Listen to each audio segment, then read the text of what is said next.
Hey everyone, I haven't done a soap recipe video for a while. I'm a little bit rusty, but here goes. I'm really keen to do this one. This video is a follow-up from my liquid laundry soap video that I did later last year, which was made out of, it was a bar soap, bar to liquid type soap formula that was specifically designed for laundry. And I should have known, it depends on the bar soap recipe that you use, but bar soaps, when you try and turn them into liquid, they don't want to be liquids and they often go to a gel. And you can see it's hot weather here, outside, it's summertime here, and down in our laundry it's very hot. So this is kind of melted. But in winter, this stuff, through the winter, it was nearly solid. This is fine for me, and I really like this recipe. It washes our clothes, sheets, towels, everything beautifully. It's a very good recipe if you don't mind it being a bit chunky or a bit jelly. But today I want to share a 100% true liquid laundry soap recipe. This is a true liquid soap recipe, a potassium soap recipe. It uses potassium hydroxide as the lye type instead of sodium hydroxide, which is what you would normally use for bar soap. I'm using coconut oil and rice bran oil, which is really similar to my favorite bar soap laundry soap recipe. It's also made with coconut and rice bran oil. Mainly I'm using the rice bran oil because I've got a lot of it and I want to use it up, but in combination with coconut oil. As long as you use enough coconut oil, it makes a high enough cleansing soap that's perfect for laundry. So in this recipe, I'm using 70% coconut oil and 30% rice bran oil just to kind of fill it out. I'll try not to talk too much, but I will just go through what you're going to need if you want to make this recipe or what I'm going to use today. I'm just going to make this in a stainless steel saucepan on my stovetop. I had a crock pot that I used to use for soap making and it got a crack in it, so I had to throw it away, unfortunately. But just get a second hand or use one of your cooking pots if you want to. I'll put a link below to a little piece of writing I did about equipment for soap making because it's a big discussion I don't want to get into here. But if you've just got a stainless steel pot, that's all you need to make hot process soap or liquid soap recipes. So I'll show you that. You need your oils. I am going to incorporate some citric acid into this recipe. It really does help, especially in hard water areas. Adding some citric acid into the soap formula will help reduce soap scum and will help soften your water if you've got hard water. And this is my potassium hydroxide lye, which is very different to the sodium hydroxide. So that's that. I'm also going to use some demineralized water. You can use distilled water, but distilled water is hard to get here in Australia. We've only really got demineralized water available in the supermarkets. And this one can be used for any application that requires distilled or deionized water. It's sterilized, it's demineralized, it's perfect for liquid soap making. Just on the water, in my bar soap recipes, I don't bother with this, you do have to buy it. I just use filtered rainwater or filtered tap water for my bar soap recipes. But the reason why we use distilled or demineralized water in liquid soap recipes is for the clarity. If you want a really clear, translucent liquid soap recipe, you do need to use demineralized water. You will also need your safety gear. You will need some gloves. You will definitely need goggles. Eye protection is absolutely important. Stick blender, mask. I might not use my mask. You need some silicone stirrers. This is my little soap making kit that I always have, and I just pull that out anytime I make soap, and all my tools are there.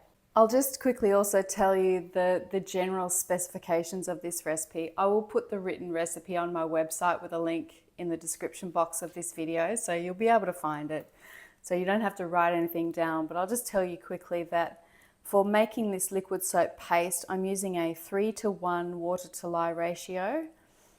This is a zero superfat recipe. I won't go into that now. Please read the information in the description box below, which will explain. And I do have a video that explains how I calculate my liquid soap recipes. This is a hobby home liquid soap maker style of doing it. It's not the professional way of doing it, but it's perfect for home and hobby soap makers. So see the link for that video. Like I said before, I've got 70% coconut oil, 30% rice bran oil, citric acid I'm using at 2% of the oil amount. So there is some recalculation of the recipe needed for that. And 600 grams of oils in total. I think that's it. Let's get this recipe going. Okay, the first thing that I do is I get my oils ready. I just weigh them straight into my saucepan. And this is my coconut oil. I'm using 420 grams.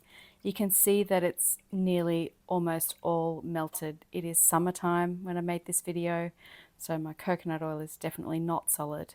And on top of that, 180 grams of the rice bran oil. And it's a really simple recipe. It's just the two oils. Put them in your saucepan and then set that aside while you get your other ingredients ready.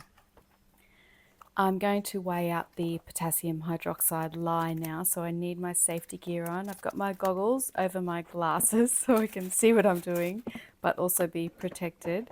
And this is my potassium hydroxide.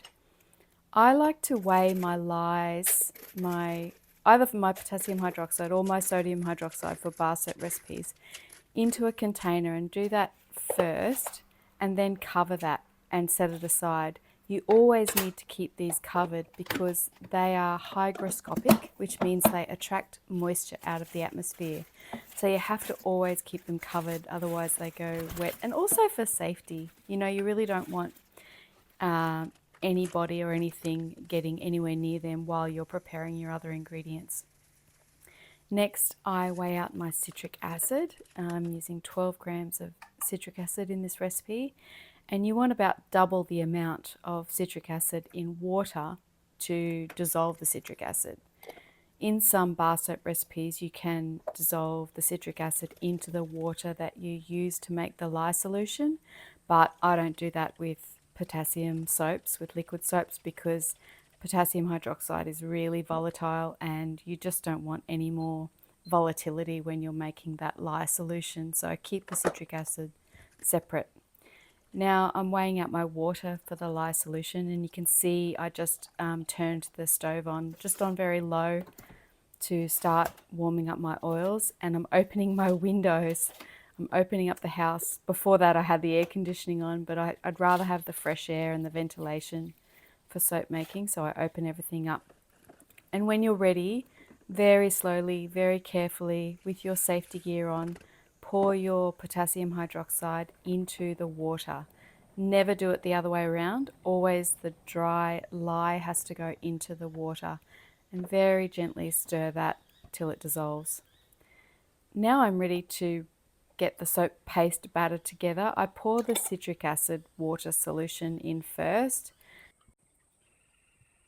and then when you're ready, pour your potassium hydroxide lye solution into the oils as well. That way you've got your citric acid in there, you've got your lye in there, and your oils.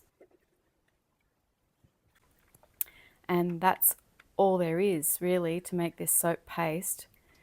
This soap paste is about 60 degrees Celsius at the moment, which is not very warm. So I do have the stove on low to medium heat, and I'm just starting to stick blend. So you want a combination of agitation through the blending combined with a little bit of gentle heat from the stove. If you've got a gas stove or an electric hot plate stove, you want to be really, really careful. I've got an induction stove, so when I turn it down, it responds immediately and there's no residual heat. But if you've got a hot plate, you might want to actually physically take your pot off and on the stove to be able to regulate the temperature, because the temperature is just not going to come down fast enough.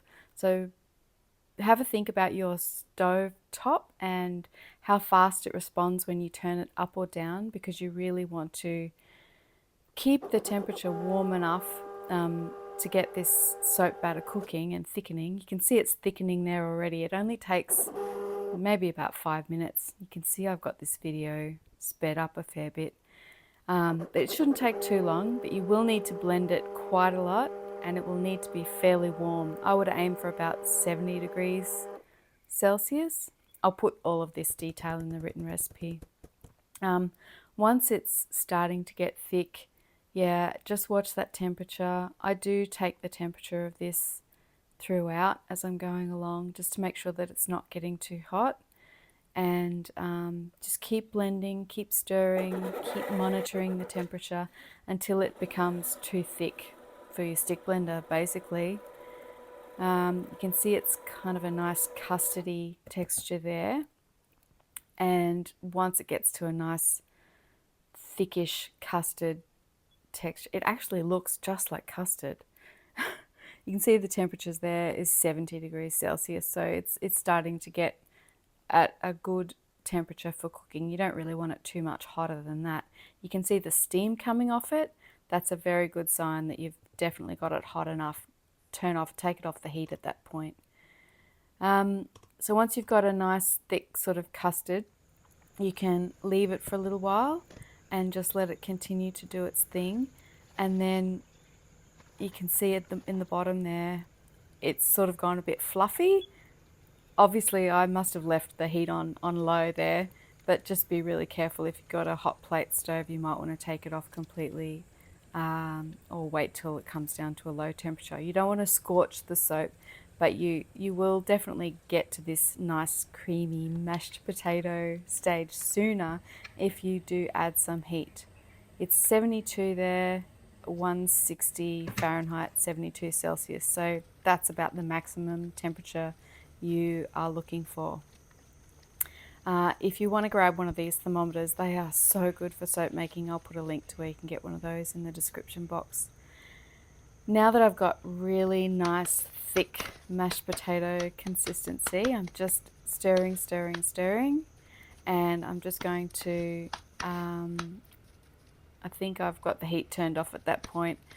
You really, this is where your soap could scorch if you leave the temperature on too high. And you can see this is just thickening by the minute. So I do a little pH test, because once it's thickening like this, you know it's getting close to being done. I pour a little bit of water into a little hollow in the soap paste and test it out. It's not quite done there, so I just stir it a bit more, and then just let it sit for a bit longer. Basically, it just needs more time now to fully saponify. But like any hot process soap process, once it starts to solidify and really change, then you know you're pretty close to getting saponification. But sometimes it's nice to just let the soap sit for a little bit longer, and it'll finish off by itself. At this point, while I'm letting the soap sit, I just rinse out all of my utensils, because I will need them nice and clean for the dilution stage. And I have a bit of a clean up in the kitchen, put my stick blender away because I won't be using that anymore. Put my oils away and just start sort of tidying up while I'm waiting for the soap to finish saponification. Love that word. This is fun. I haven't done this in videos before. I just felt like sharing that. How dorky. Oh gosh, here we are, back to the soap.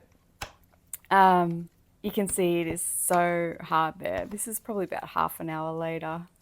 It's still steaming like crazy. I think I had it on the keep warm setting. My stove has got this very low temperature keep warm setting, which is great. If you've got an induction stovetop, it is so easy. So easy. And another pH test, and you can see now it is green. My paper is green. My soap has come down in pH to about 8, which is where it needs to be, and so it is completely cooked. The only thing that's frustrating me at this point about this soap is that when I pour the water in, it is milky. And generally speaking, with liquid soap, once it's done, I don't know if you're going to be able to see the milkiness. See how that water in the little puddle is milky? So the soap is definitely cooked, but I've got some excess fat or something in there and I'm a bit annoyed about that. But I will explain that later in the video, so hold off, you will get the explanation for that. But the soap is cooked, so that's fine. Normally when you make liquid soap and it's fully saponified, it's clear. You don't get that milky look when you add water to it. But I took a little piece of the soap paste and just did a little lather test with it, and it is definitely turned to soap. The pH is down, it's nice and soapy. I even did a little zap test. That's me putting the soap to my tongue to do the zap test. And yeah, it's fine. No zapping, it's completely cooked and happy. I had to go out, so I left mine, just let it sit there. I knew it was done, so I just let it sit there for the next day. It's perfectly fine to do that.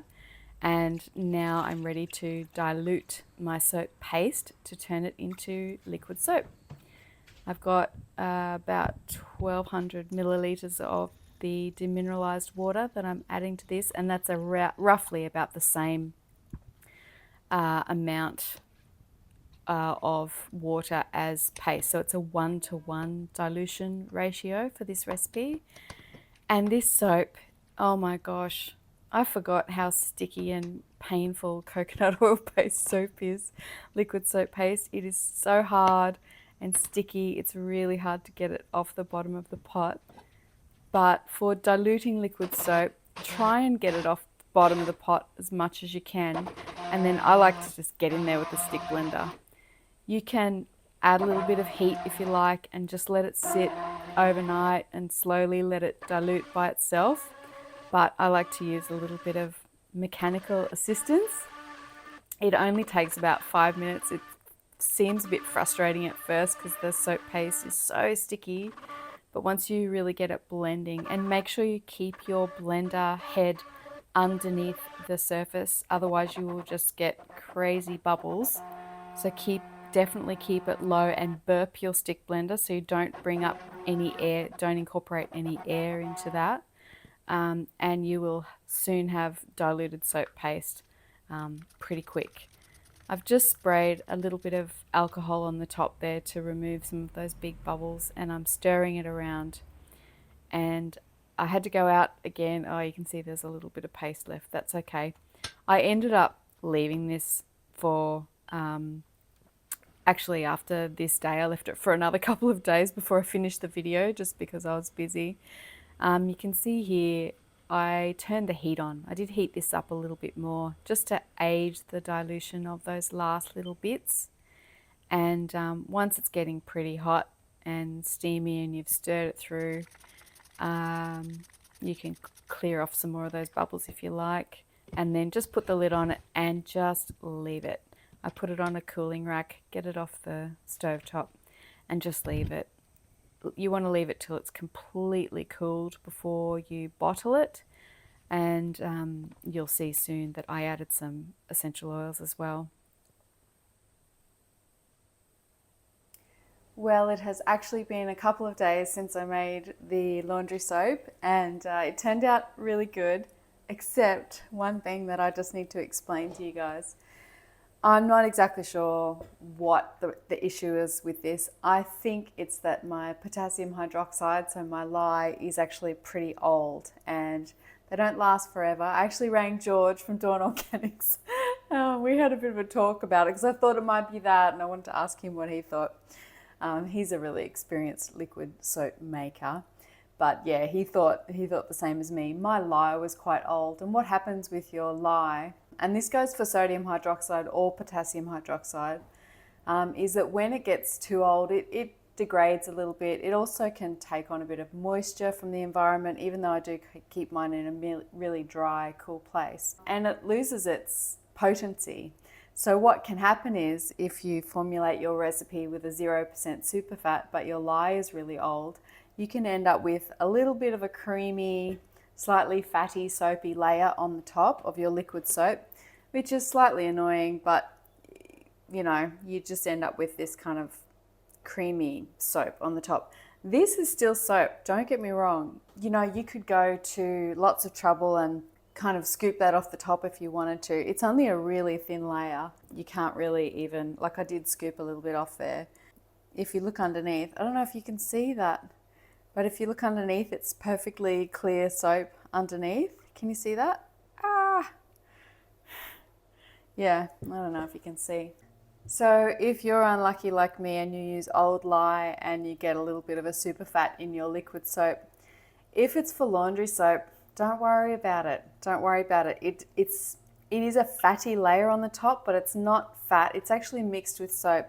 And I'll show you that this is actually very, very soapy. So a little bit, if you can take a bit off, that's great. Use it for washing your hands or something. But if you've just got a little bit left on the top like I have, just mix it in. It is really not going to make any difference to the effectiveness of your laundry soap. I'm just going to show you, even though this is a little bit of a fatty, super fat layer in the liquid soap, I just want to show you how good it cleans. So don't throw it out.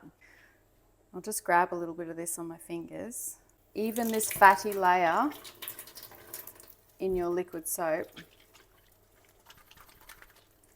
is really soapy. It's just very emollient, like it does have a bit of excess fat in it, but it's not going to make your clothes or anything greasy. It is still soap. It's just fatty soap. So don't worry about it. If you want to mix it in, if this happens to you, it probably won't happen to you if your lye is not really old. But if it does, you can just mix it in. So all I want to do with this now is just mix in some essential oils, and I'm going to pour it into bottles. This is not hot. This is totally room temperature, and I've just got some old, this is a great way to use up old essential oils. And if you've got essential oils that don't really work very well in bar soap recipes, it's a really good idea to use them up in liquid soap. So this is a combination of basil, lemongrass and lemon essential oil, which I really like in laundry. Just put that in there, give it a mix through. Citrus essential oils do tend to make liquid soaps more runny, but you can see that this is already quite a runny mixture.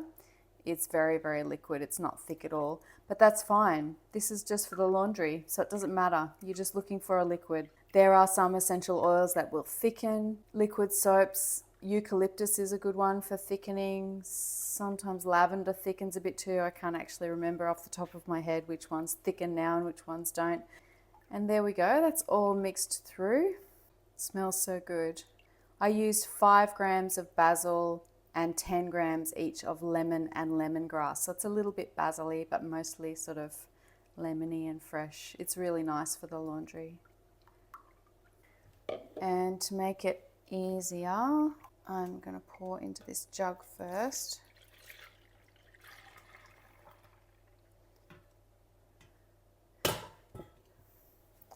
And then into my bottles from there.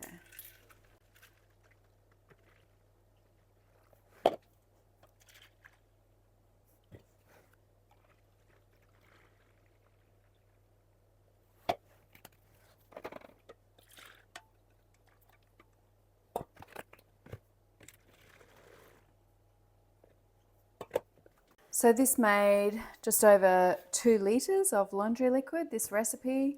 You could double the recipe if you're really careful and make sure that you double everything exactly if you want to make a larger quantity. And this is great. This is going to stay liquid. There is no risk of this turning into a gel like my other laundry liquid / gel video. That's this one, this recipe. You can find this one's like partially liquid, but this one does go more of a solid gel kind of consistency in cooler environments, but in summertime here it's a bit more liquidy. This one, this new one, this will stay liquid year round. It's not going to solidify at all if it gets cold. So if you want a true liquid that's going to stay liquid for your laundry, then this is the recipe to use. So how much of this to use? Well, it really does depend on your washing machine and also the size of your load. This is a fairly standard load of washing for us. I'm actually going to be putting this on pretty soon. And we've got a 7 kilo high efficiency front loading washing machine. And in our machine, for that sort of standard size load, that's probably about 6 or 7 kilos of clothes there, I'd say. At least 6. I would probably use 1/4 cup. We have fairly hard water here. If you've got a really, really large machine and it's a top loader that is not as efficient and that uses a lot more water, you might want to use 1/3 cup. It also depends on your water type. If you've got really soft water, rainwater, you've got really lovely, pure, soft water, you can get away with a lot less of this. You might only need a tablespoon or 2. If you've got a small load with rainwater or other soft water type in a very high efficiency machine, 1 or 2 tablespoons might be all that you need. To find the full recipe, have a look in the description box below the video. There will be a link to the full recipe specifications on my website. There will also be links to other things that I might think of on my other laundry soap video recipes. I'll put a link to those as well.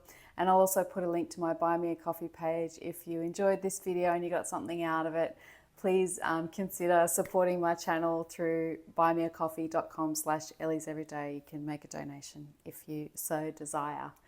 If not, that's totally okay too. Hope you enjoyed it, and I'll see you again soon. Bye everyone.